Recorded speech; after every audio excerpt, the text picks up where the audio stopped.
And so today we are going to conclude our reading of the Sparknotes, Frankenstein, Mary Shelley. We're going to begin with chapter 13 and end with chapter 24. So if you'll turn to page 32 in your Sparknotes booklet, page 32, we're going to begin with chapter 13. Now remember, we're only reading the summaries of each chapters. We are not reading the analysis of each chapter. So you're going to have to skip to each chapter as I name each one that we get to. Okay, so we're beginning on page 32 with chapter 13.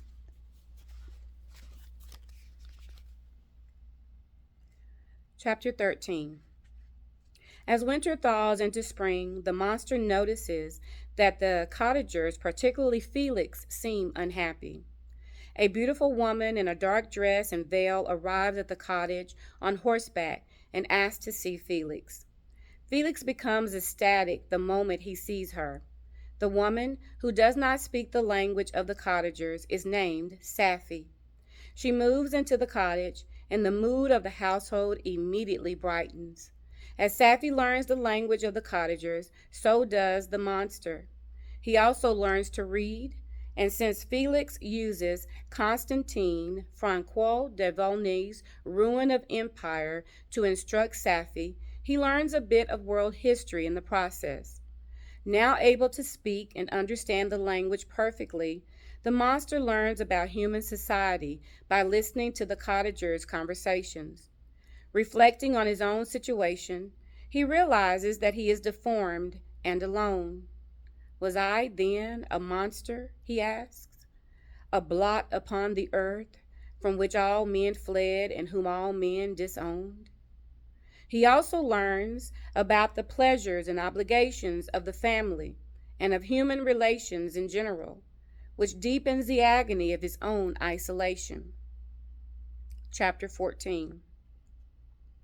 After some time, the monster's constant eavesdropping allows him to reconstruct the history of the cottagers. The old man, de Lacy, was once an affluent and successful citizen in Paris. His children, Agatha and Felix, were well-respected members of the community. Safie's father, a Turk, was falsely accused of a crime and sentenced to death. Felix visited the Turk in prison and met his daughter, with whom he immediately fell in love. Safie sent Felix letters thanking him for his intention to help her father and recounting the circumstances of her plight. The monster tells Victor that he copied some of these letters and offers them as proof that the tale is true. The letters relate that Safie's mother was a Christian Arab who had been enslaved by the Turks before marrying her father.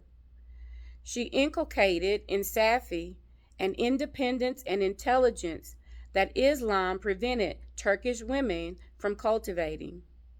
Safie was eager to marry a European man and thereby escape the near slavery that awaited her in Turkey.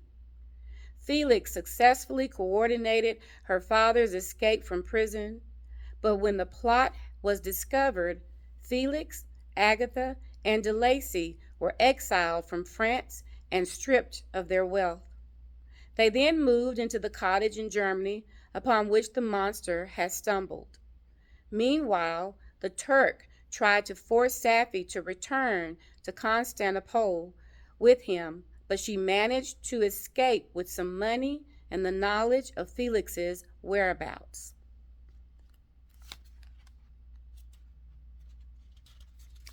Chapter 15.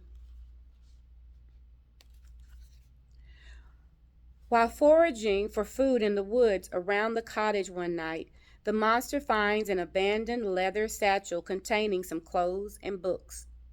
Eager to learn more about the world than he can discover through the chink in the cottage wall, he brings the books back to his hovel and begins to read. The books include Johann Wolfgang von Goethe, Sari of Werther, a volume of Plutarch's Lives, and John Milton's Paradise Lost. the last of which has the most profound effect on the monster. Unaware of Paradise Lost is a work of imagination, he reads it as a factual history and finds much similarity between the story and his own situation. Riffling through the pockets of his own clothes, stolen long ago from Victor's apartment, he finds some papers from Victor's journal. With his newfound ability to read, he soon understands the horrific manner of his own creation and the disgust with which his creator regarded him. Dismayed by these discoveries, the monster wishes to reveal himself to the cottagers in hope that they will see past his hideous exterior and befriend him. He decides to approach the blind DeLacy first, hoping to win him over while Felix, Agatha, and Sapphy are away. He believes that DeLacy, unprejudiced against his hideous exterior, may be able to convince the others of his gentle manner. The perfect opportunity soon presents itself as Felix, Agatha, and Sapphy depart one day for a long walk.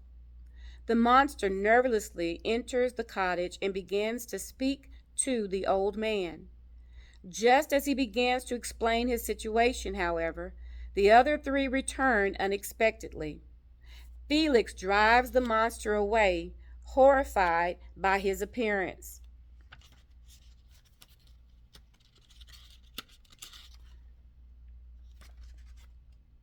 Chapter 16.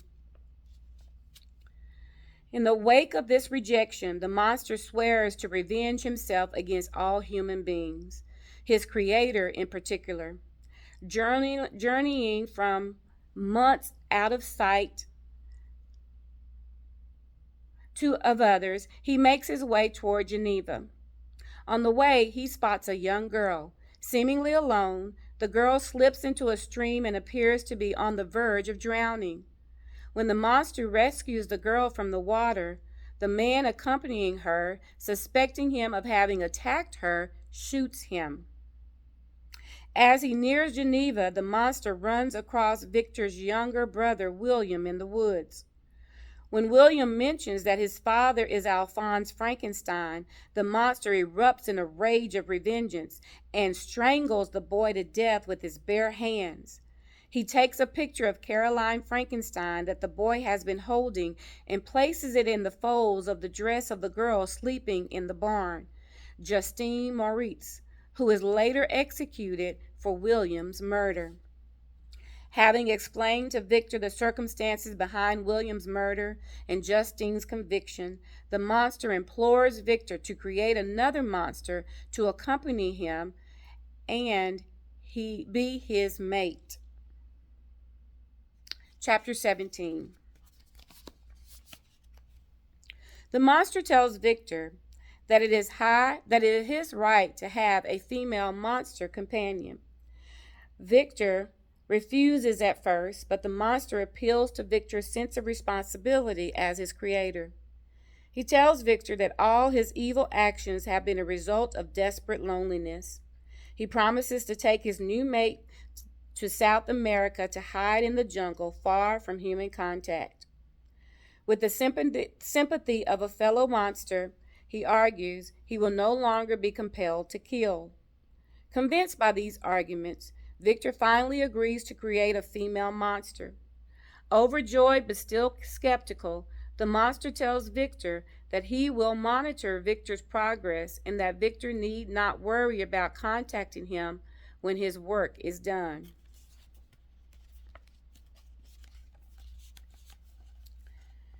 Chapter 18. After his fateful meeting with the monster on the glacier, Victor puts off the creation of the new female creature. He begins to have doubts about the wisdom of agreeing to the monster's request. He realizes that the project will require him to travel to England to gather information. His father notices that his spirits are troubled much of the time. Victor, still racked by guilt over the deaths of William and Justine, is now newly horrified by the task in which he is about to engage, and asks him if his impending marriage to Elizabeth is the source of his melancholy. Victor assures him that the prospect of marriage to Elizabeth is the only happiness in his life. Eager to raise Victor's spirits, Alphonse suggests that they celebrate the marriage immediately. Victor refuses, unwilling to marry Elizabeth until he has completed his obligation to the monster. He asks Alphonse if he can first travel to England, and Alphonse consents.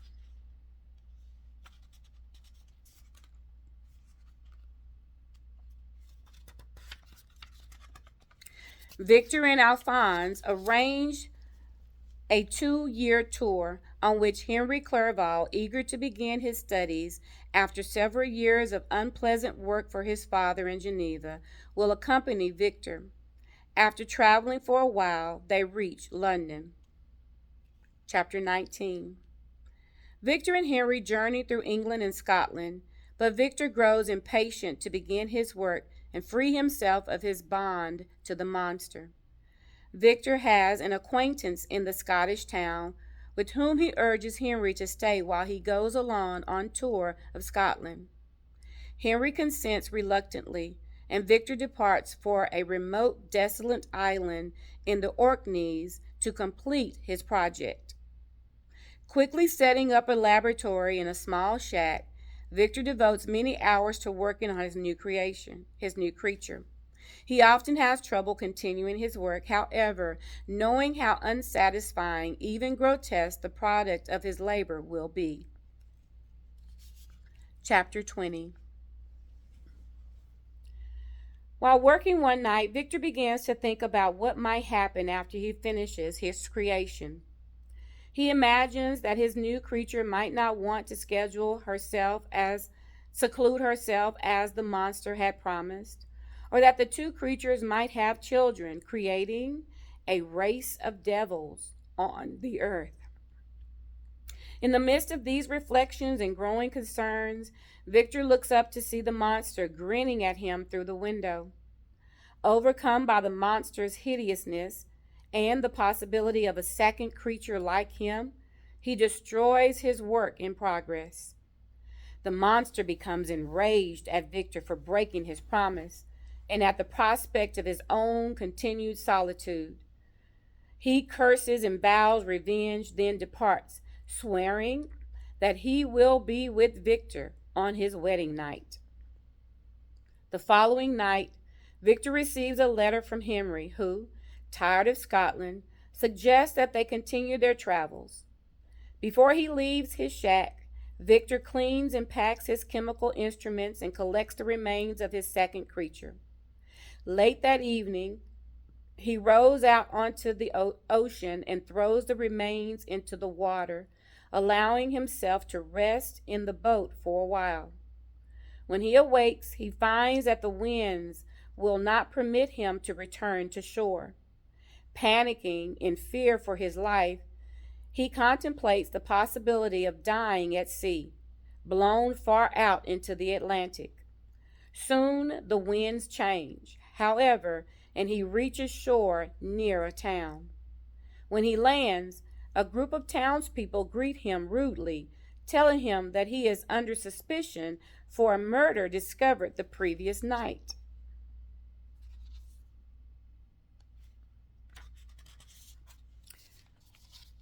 Chapter 21. After confronting Victor, the townspeople take him to Mr. Kerwin, the town magistrate. Victor hears witnesses testify against him, claiming that they found the body of a man along the beach the previous night, and that just before finding the body, they saw a boat in the water that resembled Victor's. Mr. Kerwin decides to bring Victor to look at the body to see what effect it has on him. If Victor is the murderer, perhaps he will react with visible emotion. When Victor sees the body, he does indeed react with horror, for the victim is Henry Clerval, with the black mark of the monster's hand around his neck. In shock, Victor falls into convulsions and suffers long illness. Victor remains ill for 2 months. Upon his recovery, he finds himself still in prison. Mr. Kerwin, now compassionate and much more sympathetic than before Victor's illness, visits him in his cell. He tells him that he has a visitor, and for a moment Victor fears that the monster has come to cause him even more misery. The visitor turns out to be his father, who, upon hearing of his son's illness and the death of his friend, rushed from Geneva to see him. Victor is overjoyed to see his father, who stays with him until the court, having nothing but circumstantial evidence, finds him innocent of Henry's murder. After his release, Victor departs with his father for Geneva. Chapter 22. On their way home, father and son stop in Paris, where Victor rests to recover his strength. Just before leaving again for Geneva, Victor receives a letter from Elizabeth. Worried by Victor's recurrent illnesses, she asks him if he is in love with another, to which Victor replies that she is the source of his joy. The letter reminds him of the monster's threat that he will be with Victor on his wedding night. He believes that the monster intends to attack him and resolves that he will fight back. Whichever one of them is destroyed, his misery will at last come to an end. Eventually, Victor and his father arrive home and began planning the wedding. Elizabeth is still worried about Victor, but he assures her that all will be well after the wedding. He has a terrible secret, he tells her, that he can only reveal to her after they are married. As the wedding day approaches, Victor grows more and more nervous about his impending confrontation with the monster. Finally, the wedding takes place, and Victor and Elizabeth depart for a family cottage to spend the night. Chapter 23. In the evening, Victor and Elizabeth walk around the grounds, but Victor can think of nothing but the monster's imminent arrival. Inside, Victor worries that Elizabeth might be upset by the monster's appearance and the battle between them. He tells her to retire for the night. He begins to search for the monster in the house when suddenly he hears Elizabeth scream and realizes that it was never his death that the monster had been intending this night. Consumed with grief over Elizabeth's death, Victor returns home and tells his father the gruesome news. Shocked by the tragic end of what should have been a joyous day, his father dies a few days later. Victor finally breaks his secrecy and tries to convince a magistrate in Geneva that an unnatural monster is responsible for the death of Elizabeth, but the magistrate does not believe him. Victor resolves to devote the rest of his life to finding and destroying the monster.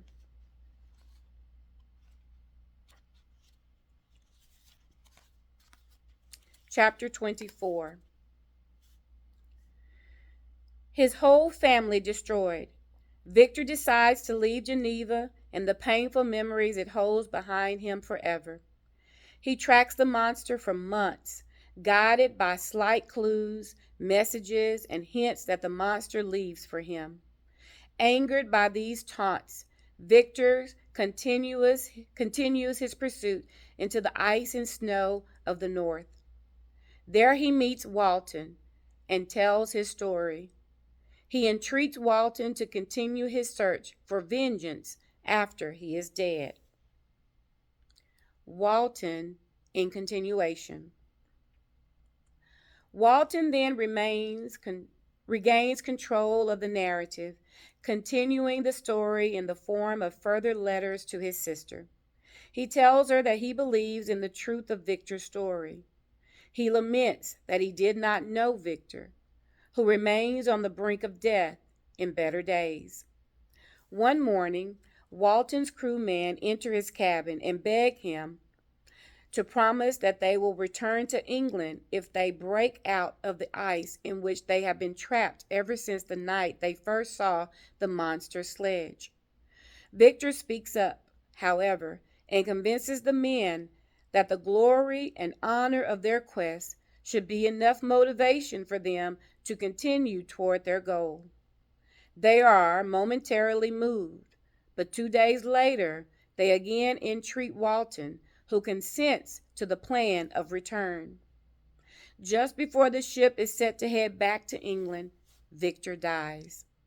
Several days later, Walton hears a strange sound coming from the room in which Victor's body lies.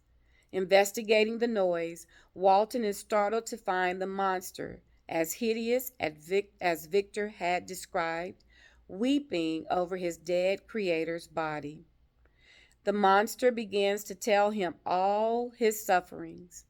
He says that he deeply regrets having become an instrument of evil, and that with his creator dead, he is ready to die. He leaves the ship and departs into the darkness. That concludes chapters 13 through chapter 24 of Frankenstein, the summaries of each chapter of Frankenstein by Mary Shelley.